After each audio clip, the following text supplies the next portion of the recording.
Good afternoon, Miss Christy May. Good afternoon, Mom. Okay, Miss Christy May, can you tell me about yourself? I'm Christine Isinayon, and I'm single. I'm 23 years of age, and I'm from Surigao del Norte, and I'm finished my education. Okay, I have few questions for you to answer, so let's start. Why do you want to work as a maid? I do you want as a maid because I help my family and finances. Okay, why you choose Malaysia when there is a lot of other country? I choose Malaysia because Malaysia is nice country. Okay, how are you qualified for this job?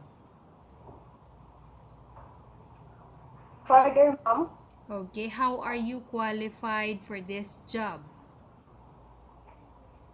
I'm qualified this job because I am a hardworking and polite. Okay, may I know what is your education level is? Education, Mom. Yes, what is your education? Highest education?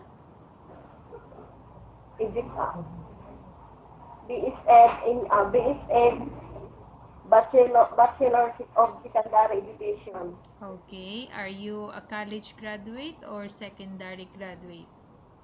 Graduate, Mom. Okay, which one? College graduate? Yes, Mom. Okay. What is your recent working experience? Housekeeping, Mom. Okay. Have you worked abroad before?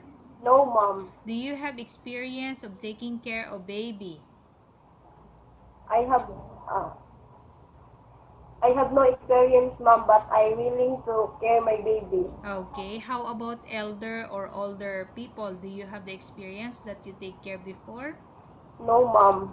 But are you willing to take care? Yes, yes, Mom. I'm Okay. willing. Do you have any other special skills? Yes, Mom. Can you give me example? What are those special skills do you have? Cleaning, ironing, and dishwashing. Okay. Are you willing to learn new skills? Yes, Mom. Are you willing to work with a family where the mother-in-law or any Yes. relative stay Further, together? Mom. Okay. Are you willing to work with a family where the mother-in-law or any relative stay together? Yes, Mom. Currently, are you still working now? No, Mom. Do you know how to cook? Yes, Mom. What sort of food can you Like cook? like adobo, paksiw. Okay, so all those you mentioned are all Filipino food, right? Yes, Mom. Are you aware that you will have to do washing, cleaning, ironing, and cooking? Yes, Mom. From all the house chores like cooking, cleaning, ironing, and washing, which do you like most?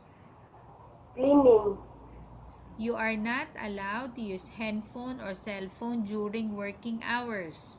Yes, Mom. You are only allowed to use handphone or cell phone after you finish all the works and when going to bed. Yes, Mom. You are strictly needed to surrender the handphone to your employer in the morning, and your employer will turn back to you once Yes, you're Mom. going to bed. Yes, Mom. If ever your employer finds out that you're abusing your handphone and it's affected the work performance, your employer will confiscate your handphone and you're not allowed Yes, to hold it anymore. Instead, your yes, Mom. employer will allow you to call your family 3 times in a month. You're only allowed to bring normal phone and you're not allowed to bring smartphone. Are you agreed for the terms and condition? Yes, Mom. Are you agreed to the rules and regulation for the handphone? Yes, Mom. How many years is the contract as you agreed and understand? 2 years, Mom. Okay, can you describe for me your ethics or your attitude? Yes, Mom. Okay, can you describe for me your ethics or your attitude? I'm I'm polite and I'm hardworking. Okay. How can you assure to us that you will work hard in Malaysia? What will you do? Pardon, ma'am? Okay. How can you assure to us that you will work hard in Malaysia? What will you do in Malaysia? Hello. Okay. Miss Christy May, I'm going to repeat again the question. How can you assure to us that you will work hard in Malaysia? What will you do? I work in Malaysia because Yes, go ahead, Miss Christy May. I work in Malaysia because I can help my family. Okay. Can you promise not to use the telephone without the permission of your employer? Can you promise? Yes, ma'am. Can you promise not to put on makeup but to dress properly while work?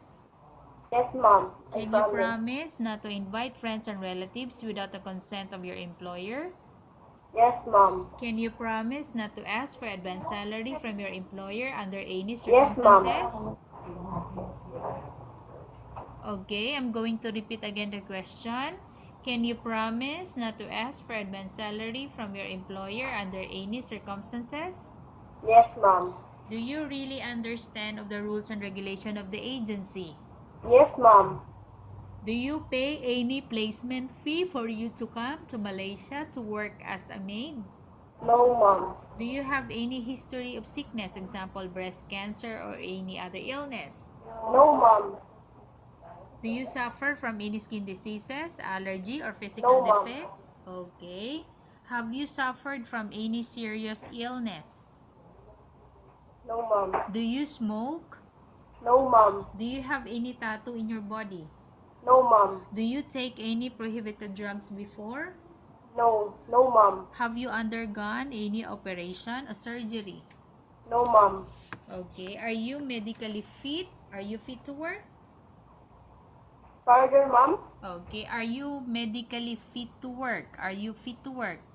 Yes, ma'am. Are you in any medication? No, ma'am. Are you allergic with any food? No, ma'am. Are you prepared to work for the employer of any race? Yes, ma'am.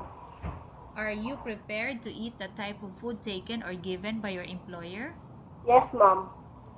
Are you afraid of being left alone in the house? No, ma'am. Are you afraid of dogs or other pets? No, ma'am.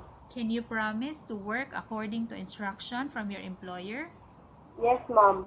Do you have any relatives working in Malaysia? No, ma'am. Okay, Miss Christy May, we have finished our question section. Let's go to case study. I have a case study for you and I want you to answer me truthfully. Upon arrival in Malaysia within 6 months, if ever any of your family members pass away, what will you do? Will you continue to work till finish your contract or you will go back? I will finish my contract, ma'am. In 2 Okay. years. Yes, Tell ma'am. us about yourself and why do you want to work in Malaysia as domestic helper? I want to work in Malaysia because I want to help my family and yun lang po. Okay, Miss Christy May, what do you want to tell to your employer who's watching your video?